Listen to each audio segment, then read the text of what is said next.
I believe that the Liberal goal is to just have the project not dead during the next election, but they don't really have any plan to get it built. They've ignored every single substantial plan, whether it's a provincial premier or myself as leader of the opposition putting forward. I called for the court ruling to be appealed so that there can be certainty. What energy proponents will tell you is that they want government to say, here are where the goalposts are. Now, we can try to kick the ball through or not, but they can't handle having the goalposts moved throughout the game. While that was going on, I also called for the consultations to be done properly and federal legislation clearly defining where federal jurisdiction starts and provincial jurisdiction stops. That's critical. If we don't resolve those issues, then an unfriendly NDP government in British Columbia can continue to throw up roadblocks to this project. How would you get it done if you were in the Prime Minister's chair right now and this was this decision before you find out the BC government wants to intervene? What would be your first course of action? Yeah, well, that is the most common question. You know, if you inherited the mess that Justin Trudeau built today, how would you fix it today? But I do like to just set the context a little bit.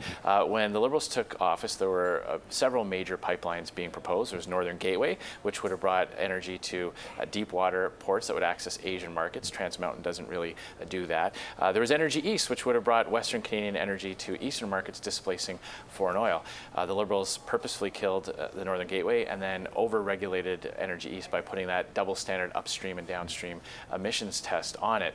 With Trans Mountain, as I laid out in my plan, the first thing that we'd have to do is to declare that this project is in the national interest, invoking that part of the Constitution that was put in place precisely for this reason, so that you could have a federal government take a holistic view of Confederation and say, okay, we get that there are some concerns in one province, but we can't allow those political interests to override the value that is provided to the entire country. It's not just energy workers in Alberta and Saskatchewan, it's the financial sector in Ontario and in Toronto that depends on having growth in that sector. It's the manufacturing sector that provides a lot of the parts and tools for the heavy equipment. So declaring it as the national interest in a legislative manner is the first step.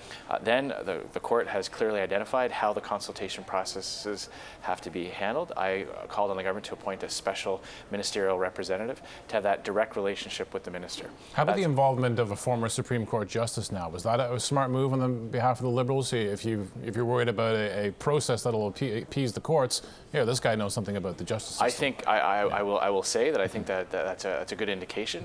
But what's required is that they have that special relationship with the minister, because what happened in the consultation process was that the government sent note takers, that they sent people who just wrote down the concerns, but they were never addressed. And the judge rightly pointed out that if you're going to have meaningful consultations, if these things, if these elements are going to mean something, there has to be a back and forth. There has to be a dialogue. There has to say, okay, you don't like the route because it affects this issue. We've looked at that, but we're confident that the safety measures are met, or what have you. So it's a great sign if that's to get someone of that caliber. It shows that that part will be taken seriously, but they have to have that direct relationship with the minister to make sure that the consultation process isn't just writing down notes during meetings. I hate giving you other questions, making you feel like you're in a job interview, but if you had been the Prime Minister trying to renegotiate NAFTA, now the USMCA, that was a difficult long haul given Donald Trump's temperament. What would you have done? What would you have laid out in terms of getting a better deal for Canada? Yeah, well, you know, I think everyone's acknowledging that this is not NAFTA 2.0. This is more like NAFTA 0.5. This was all loss and no gain.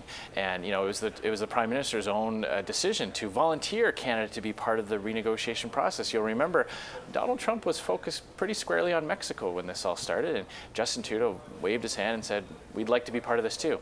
And why? What was he saying back then in 2016? It was that he could put forward his social justice agenda, his politically correct posturing into the mix. Those issues went nowhere in these talks. They were quickly abandoned, but it was the reason why he got us into the talks.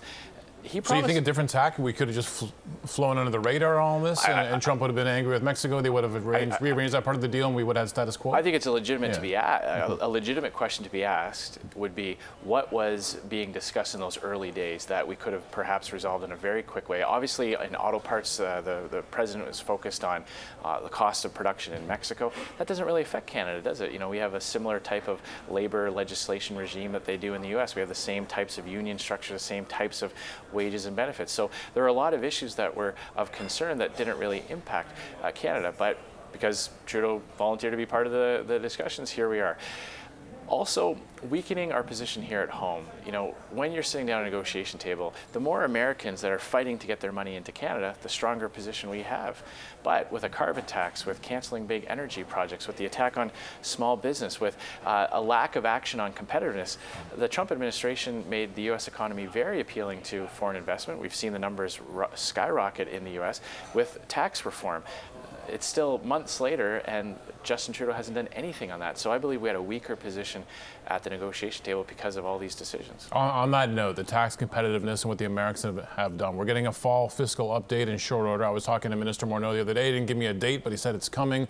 What would you be happy to see in that in terms of competitiveness? What do they need to do to attract that capital? Well, I'll be articulating my vision for what a fall economic update should look like. But I will say that fall is pretty late. These measures were put in place in the U.S. early this year, and investment decisions are made very quickly, and we can't have a response 8-9 months after major reforms are done in our largest trading partner. We needed a much quicker response. The Liberals had a budget in the spring that had nothing on competitiveness. It had nothing. There's no compensation for trade ramifications. We were asking questions in the House of Commons saying, hey, we are in the middle of very tough negotiations with the U.S. on NAFTA. Do you have anything set aside for compensating dairy, for any other sectors that might come under fire? Nothing. So we've got these massive deficits before we even talk about the big check that he's going to have to write to dairy farmers now, or what he might have to do for steel and aluminum, because after giving all these concessions, we still have steel and aluminum tariffs. So we'd like to see something in the economic update that will make Canada competitive for investment. Money and jobs need to be fought for in this global environment. We can't just assume that that people are going to invest in Canada because we have a good, friendly reputation in the world. They're making decisions. They're saying, if I build a factory here, if I add a second shift here, here's my return. Those happen in the blink of an eye. And other countries are really becoming our competitors. India, Asian countries. We've got do we need to be as aggressive then as a corporate tax cut rate, just like the Americans did? Do we need to be that aggressive? I think we have to have a multi-pronged approach on this. It's not just corporate. Corporate's absolutely a key component of our tax system. You know, where a company decides to expand, but small business taxes are a big part of it. After attacking small businesses for a year, it's easier for a small business here in Canada to move south to the U.S. and enjoy a more competitive climate and take those jobs with them. But it's on the personal side too. When big companies that have presences in many different countries look at where they're going to deploy people, the personal income tax side comes on it too. Cost of living. There's a report out today talking about the ticking time bomb of debt, not just in government debt, but personal debt as well. And what I'm hearing from many, many people is that they have the sense at the end of the month, if they've had a good month, if they've been very prudent with their expenses, they might be getting by, but they're not getting ahead. And so these are all things that we'd like to see addressed in an economic update.